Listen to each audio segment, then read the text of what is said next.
nakakapagod palang lumakad. Abay, sinabi mo pa, alimbudang.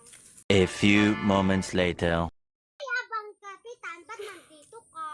Oo nga, Kapitan, wala naman kaming ginagawang masama. Ay, abay, tumigil kayo.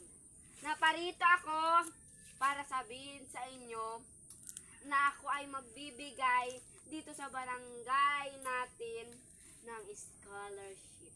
Ay magandang balita yan, Kapitan. At ang aking nga. anak na si Popoy, papasaling ko dyan. Ay, abay, sa akin din. Uy, alay. Ang gagawin nyo laang ay magdala ng folder mamaya doon sa sa barangay hall. Mamaya ha, pag kayo hindi pumunta doon, Anong oras yung Kapitan? Oo nga, ni. kahit anong oras, nandun naman yung aking sekretarya. Ay, abay, wala pala. Kaya, ayan, pagbutihin nyo yung mga anak ninyo, pa-reviewin nyo Abay, na. matama naman kami niyan.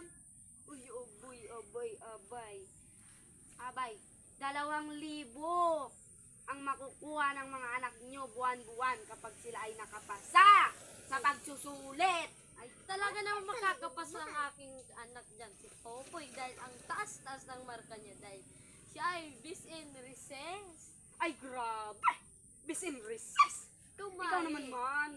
Akin, ang talino-talino nun. Hmm. Ano naman sa iyo? Bising, chismusa. Ay, abay, pinag-isipan mo lang yata yan. Hindi. Ayaw, pagkagaling naman kasi ng anak niya, ikismusa. Ay, bay, manang-mana kasi sa ina. Tumigil ka dyan, Mari, ha? Huwag ka dyan, assuming.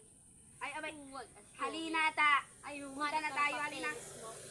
At sabay na tayo. Hindi na ako makakapagod kasi ako rin nga eh.